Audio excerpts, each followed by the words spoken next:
হাদিসকে আমরা চালাবো না, বরং কোরআন হাদিস অনুযায়ী রাষ্ট্র চালাবো। ঠিক আছে না ইনশাআল্লাহ?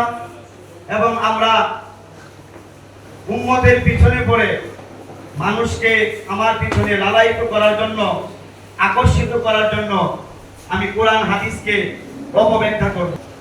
আমরা কোরআন হাদিসের সঠিক ব্যাখ্যা করার জন্য চেষ্টা করব এবং আমরা উম্মতের ফায়দার জন্য কোরআন হাদিস অনুযায়ী আমরা উম্মতকে পরিচালিত করব।